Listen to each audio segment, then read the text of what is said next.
Thank you, Tim, and good morning, everyone. What we're witnessing is truly an extraordinary moment in history. We're seeing not only in our country, but all around the world, people coming together, united, to support our Black community in ways that we've never seen before. And last night marked a significant shift in the tenor of recent demonstrations, and that's worth calling out. Thousands of people filled our streets, and they did so peacefully. They gathered in Portland's backyard, in Portland's living room, on Portland's streets, and they spoke truth to power. And they shared a mutual, and I hope long-standing, commitment to fairness and to justice. Yes, again, there were a limited few who stayed behind to attempt to wreak havoc, but they were urged in greater numbers by the demonstrators to stop taking away from the message of their movement. And I can't underscore the importance of that enough. It was the demonstrators themselves who set the tone for the evening, and they collectively demanded peace and nonviolence. You've also seen play out all over the city our Portland police officers working with demonstrators, hearing their voices, protecting their important rights, getting them to safety when necessary, and quickly controlling limited moments of destruction. I know that if we truly want justice for George Floyd, we have a long way to go. I know that. But last night, I saw a community that's ready for both healing and reconciliation. I saw a progressive and mindful police bureau that deeply cares to do that work. I saw progress, and I am 100% confident that Portland is primed to do the important and difficult work ahead. Which is why, tonight, I am not extending the curfew. You know, and I know that dozens of cities around the country enacted curfews to do everything we could to protect the public safety. But it's time to move forward. I want to close with this, and this is a subject of much discussion. It was the subject of much discussion last night. It certainly had a significant presence in the news media as well as on social media, and therefore I believe the record needs to be set straight. I was alarmed last night to see the governor's mischaracterization of the city's request for the National Guard. I have said from the very beginning that I stood in solidarity with our demonstrators fighting for justice and for reform. I stand with them. They were requested, the National Guard, by me and by the Bureau for protecting buildings, not to be on the front lines directly engaging with demonstrators. That was never the case. We've been relying on our local and regional law enforcement partners for several days in a row now. They're exhausted. No matter how well trained somebody is, exhaustion can take a toll on clear decision making. It's also for that reason that we asked for the National Guard to provide support in a limited role and for the securing of buildings where our employees are, and in the case of the Justice Center, where hundreds of men and women in custody are housed. So when the governor said that I requested that the National Guard be deployed in direct confrontation with protesters, I called her. And we had a conversation about mischaracterization. There were several people on that call where we made the original and formal request to the governor, including Chief Rush, who's here today, who know that the National Guard was never requested for the purpose of direct confrontation with demonstrators. You know and will always know where I stand. You know where my values lie. I will always stand with those in our community who are seeking justice, and I will always continue the hard work of reconciliation and restoration, and I will always support our community and protect the public's safety. That's my duty, that's my obligation, and those are my personal values. Thank you.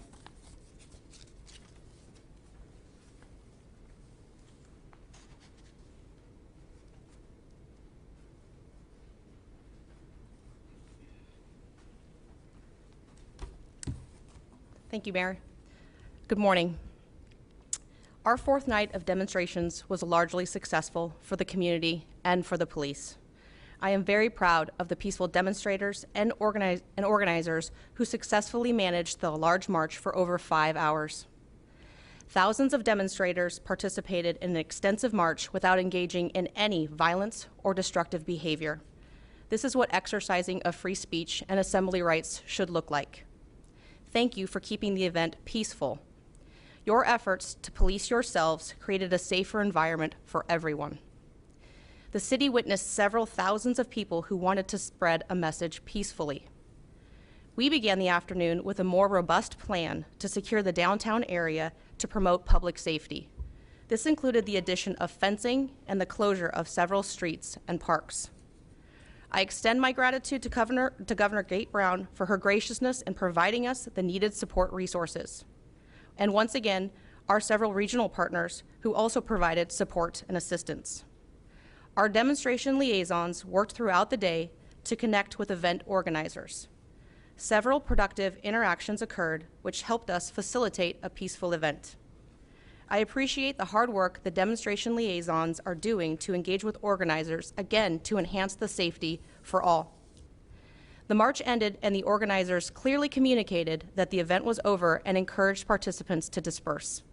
Thousands of participants left the area again without incident. About a half an hour later, an estimated 100 individuals gathered downtown and sought out officers located at barricades.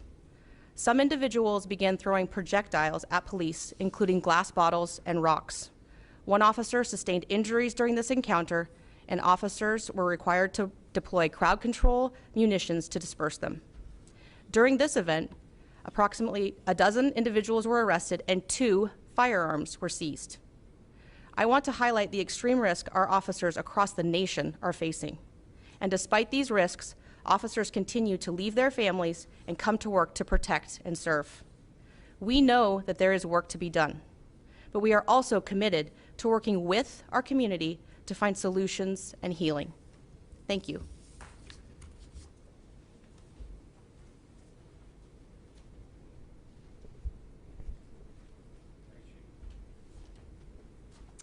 Okay, we'll now open up the floor for questions, and I'm going to ask whichever of our 2 speakers is up here first, that if you have any other follow-up questions for that person, for either Mayor Wheeler or Chief Resch, when they're up here first, that you ask the rest of those questions so we can keep this tight and not have them coming up and down and back and forth. So first question. Okay.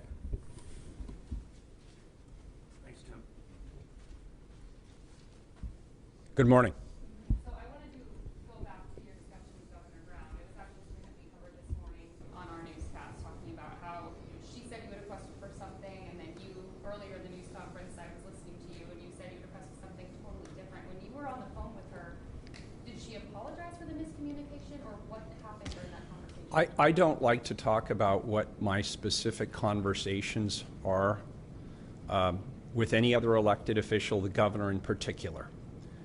And before I answer your question more directly, I want to say this. I think the governor has done a really fine job under very difficult circumstances. This is a tough time to be a governor of any state during a global pandemic, and now during this period of demonstration in the wake of the murder of George Floyd. But it's also a very fragile time. And on an issue as sensitive as this, we have to, as leaders, get the facts straight. And the idea that I would ask the governor for the National Guard for the purpose of direct confrontation with demonstrators on the very same day that Donald Trump is saying the military should be deployed into states to crush even peaceful demonstrations, that is potentially incendiary. And so my concern, speaking generally, is that there is a danger in mischaracterization. And so it's important that we get our facts straight. Any other questions I for Mayor have. Wheeler? I do. Mayor Wheeler, so yesterday I was also listening to your speech, and you talked about how city leaders are going to be the ones who are responsible for really creating this change that demonstrators are pushing for. Can you speak to that a little bit more tangibly for what that looks like so they can kind of hear what there is to look forward to in the future? Yeah, great question, and I appreciate the question. And I'll be honest with you, I don't have the answer solidified yet. And I don't think the answer is going to come from City Hall or the State House or the White House. I think the answer to that question is going to come from the community. And I'm really intrigued by how maybe the most racially divided nation on this planet found their next step under the leadership of Nelson Mandela. And that model of truth and reconciliation was critically important to allowing South Africa to move forward as a more unified nation. Now, I'm not saying it's all love and peace in South Africa. We know it's not. They too have a long journey ahead of them. But they started that journey in an intentional, deliberate way. And it started with facts being put on the table. It continued with direct input from people who were impacted by the injustices and the indignities that they had suffered. And the entire power structure of that nation was present. And then it moved from there to what are we going to specifically do to make things right and move forward together? How do we heal this great wound? How do we close the great divide?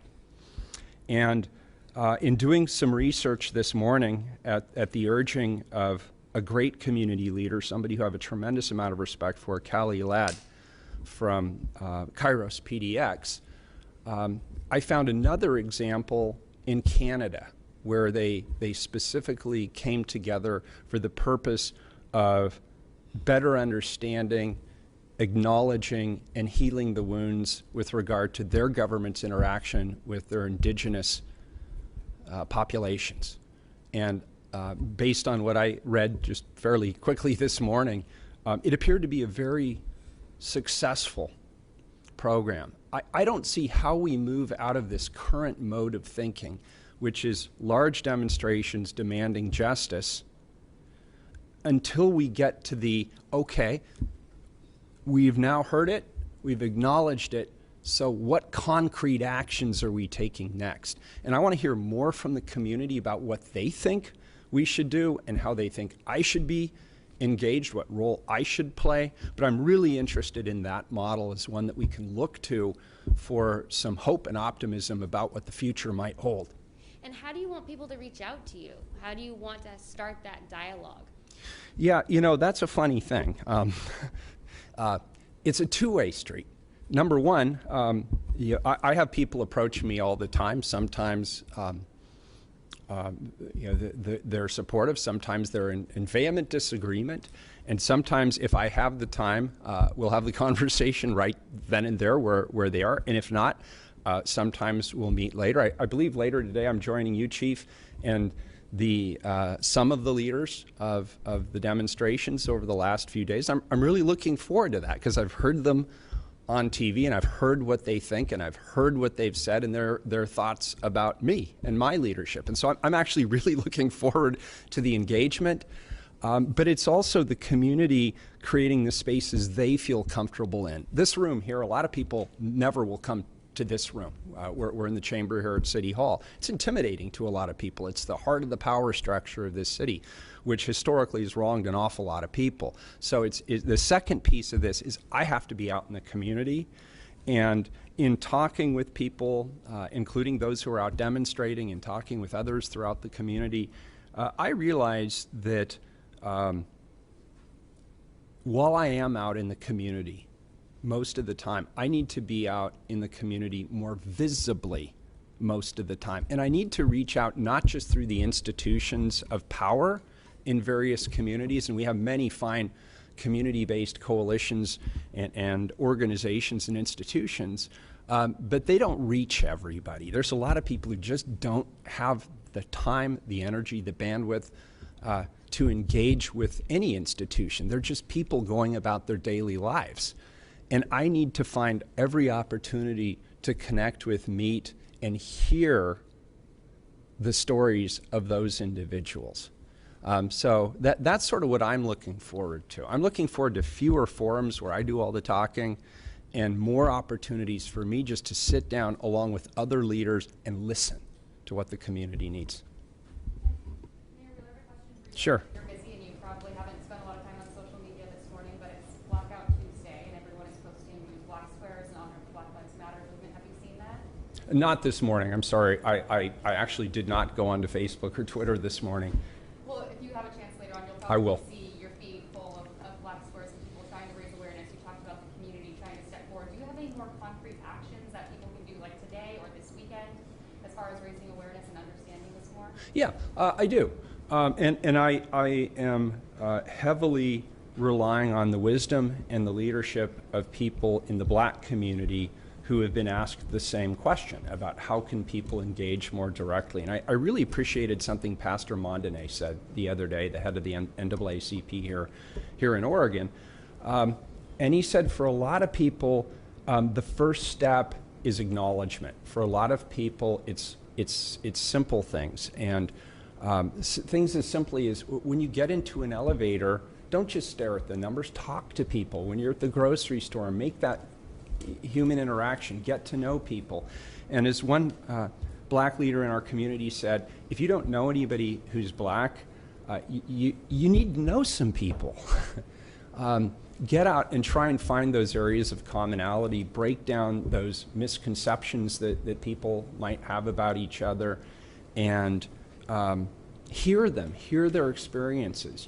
Unless we hear the experiences directly from those who live them, then we can't acknowledge them. And if we can't acknowledge them, then we can't heal the wounds and we can't move on together as a community. So that's one thing. As putting on my Ted the Mayor hat for just a second, there are concrete things that we can and we should and we must do. Number one, let's stop giving lip service to the black community. And I have tried really hard throughout my administration to elevate leaders from the black community. I've tried very hard to create spaces where we hear directly from the black community, whether it's the Portland Committee on Community Engaged Policing, or whether it's the Portland Means Progress, whether it's our Economic Impact panel, whether it's my Council of Economic Advisors, whether it's the work we're doing around the North Williams, North Russell block redevelopment, where we're asking the community to guide that process, or whether it's around the North-Northeast housing strategy, where we have the community leading on some of the important work around housing for those, particularly those families that have been previously impacted by displacement through the city's urban development strategies. It's tangible, and maybe my own sort of bias in this conversation is when somebody says, how do you know that you're doing something tangibly? I always say, look at who's around the table, not just the table where input's being gathered, but who's around the table where the money's being allocated, where the actual resources are being allocated into the community for specific purposes. Are the right people sitting around that table to be able to make those decisions?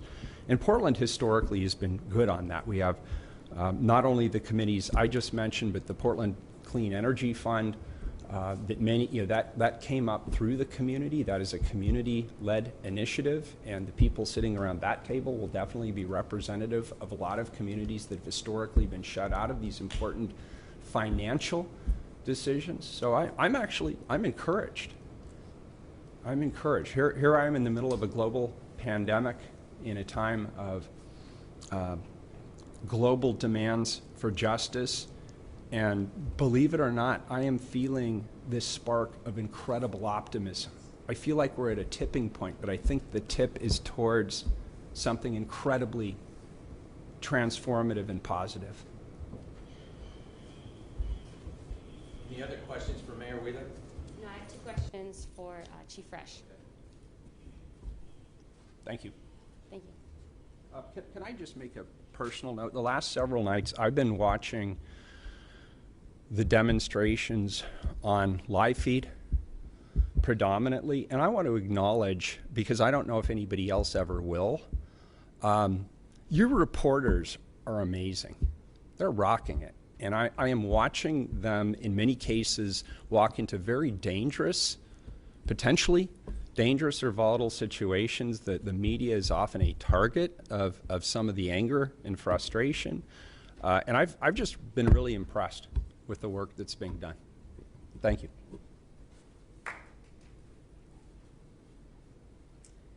Does anybody have any questions? You said you have a couple of questions for the chief. We'll bring her up, and then I do have at least one texting question here we'll follow up with.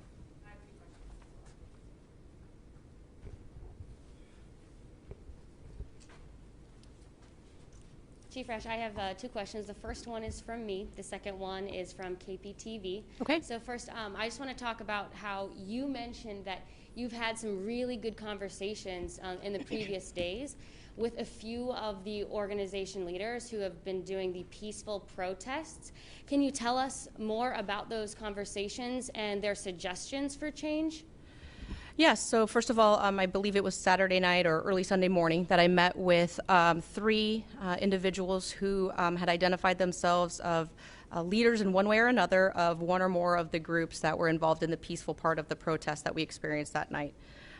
They requested to speak with me, and I thought that was a good idea. So we did meet. I was very thankful that they did agree to come into Central Precinct. We thought that was a safe place for us to meet. I also understand, as the mayor mentioned, that sometimes coming into this facility or coming into a police facility can be very intimidating for people. So I was very appreciative of their willingness to do that. We were able to sit down, have a very just open, honest discussion. You know, they had some ideas on different ways to interact with the community, different people in the community to interact with. They were very hopeful. We came to a mutual understanding that everybody in that room was looking for the same thing. We were looking for peace. We were looking for forward movement. We were looking for community building, and we wanted to do that together. They never at one point mentioned any hatred towards the police. They were supportive of the actions that we do honorably. I think that's what we need to focus on, is that the majority of our community is supportive of us for when we do the right thing, and we need to be able to hold ourselves accountable when those of us do not act in a professional manner. Mm-hmm, definitely. And then the question from KBTV, they're asking in regards to, you mentioned that of course we've seen it ourselves, but the streets being closed downtown, her question is, how long do you anticipate those closures being up and lasting? So last night, we did have a majority peaceful evening. We did have the 100 or so people who came down and tried to get inside that enclosure, threw some stuff at the officers. This is going to be dependent on the community, and if we continue to see peaceful events, then there will be no need for a fence, right? But we have to protect that essential building that we have down there. So my request would be, again, for the community to handle yourselves as you did last night. It was wonderful. The self-policing is exactly what the police are hopeful for. We 100% support your right to come down here and express your concerns, to express your need to be heard. We want to hear you. We cannot hear you during violence because we have to focus on that behavior. So as long as it's peaceful, it creates a space for that open communication, and that's exactly what we're hoping for. Could you talk about, I know yesterday was the first day that the National Guardsmen were here. Yes. What they did yesterday and how it was like working with them? Correct. So again, I want to stress the mayor's comments. I at no time asked for the National Guard to come here and be on the front line. I don't think that's appropriate, nor would it be effective for this community. What I did ask for was for them to support our facility security, because what we were doing was we were using either Portland officers or surrounding police agency officers and deputies to secure those buildings. What we could use and what we did use last night was a combination of OSP troopers and National Guards people to secure our buildings only. And that's only what they did. They were never on the front line. In fact, I don't even believe that they were mostly visible for the most part, but they were there to secure that critical building that we have downtown, and that is it.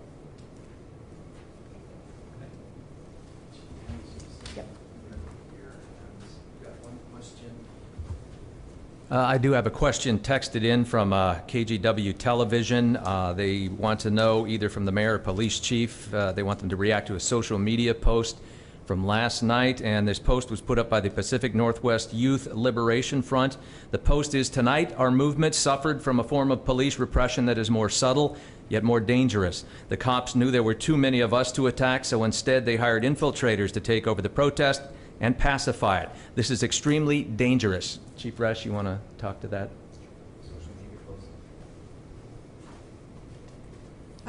I can tell you the Police Bureau has hired nobody to infiltrate any type of protest. The individuals that were out there on their own. There were no members of the Portland Police Bureau and nobody that we hired to infiltrate that crowd. We did have demonstration liaison officers out there. They're clearly marked. They wear the white shirts. They had conversations. That was the extent of our interaction with the crowd last night.